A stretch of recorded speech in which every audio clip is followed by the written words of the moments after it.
always thought weddings were about bringing people together. But as I stood on the brink of my big day, I realized that wasn't always true. For my family, the Thompson clan, it was shaping up to be the exact opposite. The cracks had been forming for years, but the wedding seemed to widen them into irreparable chasms. And at the center of it all was my brother, Eric. The history of a grudge. Eric and I weren't always at odds. As kids, we were thick as thieves.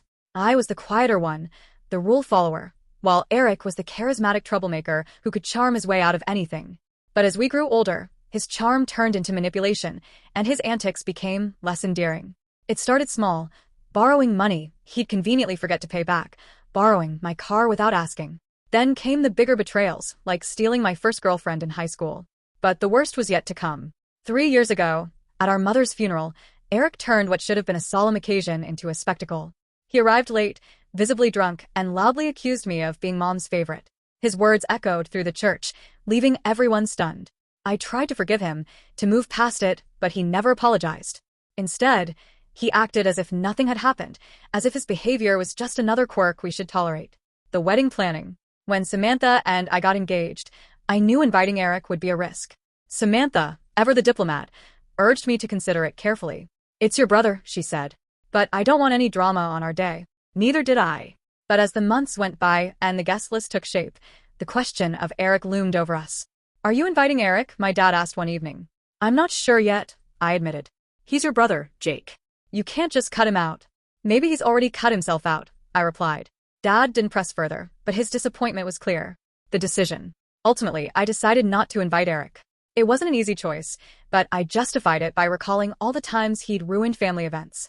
I couldn't risk him turning my wedding into another disaster. When the invitations went out, I braced myself for the fallout. It didn't take long. "You're really not inviting your own brothers?" Dad asked again, this time angrier. "He's not exactly a model guest, Dad. You remember Mom's funeral? That was years ago, Jake. People change." Not Eric. The tension was palpable. But the real storm came when Eric found out. The fallout. Eric called me late one night, his voice a mix of anger and something that almost sounded like hurt. "So that's it? You're cutting me out completely?" "You've done that yourself, Eric," I said, trying to keep my voice steady. "I've made mistakes, but I'm still your brother. And you've never once apologized for any of them." He hung up, and I thought that was the end of it. But then the threat started.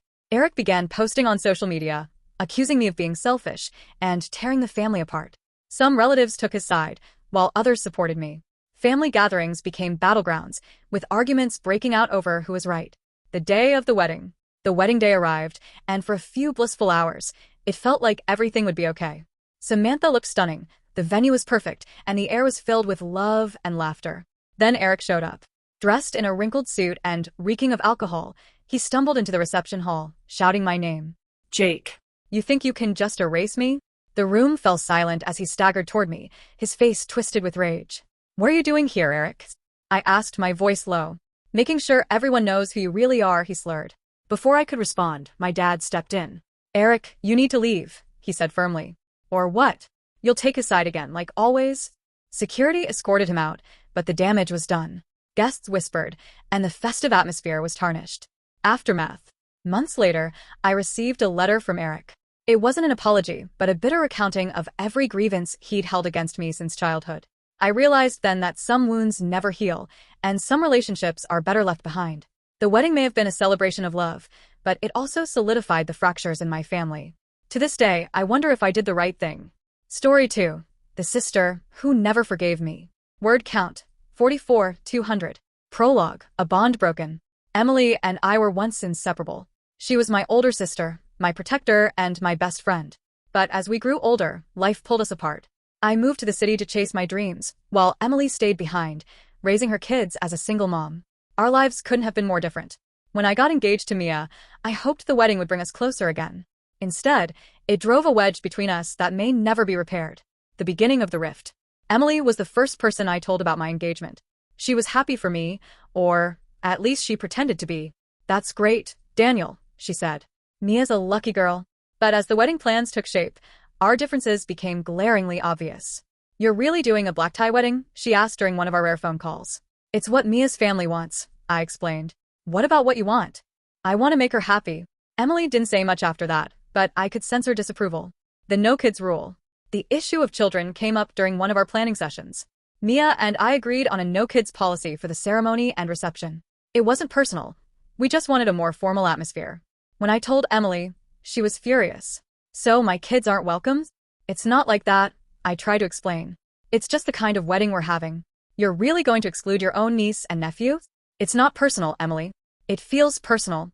We didn't speak for weeks after that. I tried to justify my decision, telling myself that she would understand eventually. But deep down, I knew I'd hurt her. The wedding day. On the day of the wedding, Emily didn't show up. I'd sent her an invitation despite our fight, hoping she'd change her mind. As I stood at the altar, scanning the crowd, her absence felt like a punch to the gut. After the wedding, I reached out to her. She refused to answer my calls, so I drove to her house. I don't want to talk to you, she said through the screen door. Emily, please. I'm sorry. You made your choice, Daniel. Now live with it. The years that followed. Years have passed, and we're still estranged. I've missed birthdays, holidays, and milestones in her kids' lives. I've tried to mend things, but she won't let me in. I often wonder if I could have handled things differently. Was the no kids rule worth losing my sister? Some choices can't be undone, and some wounds cut too deep to heal. My wedding day may have been beautiful, but it came at a cost I never anticipated.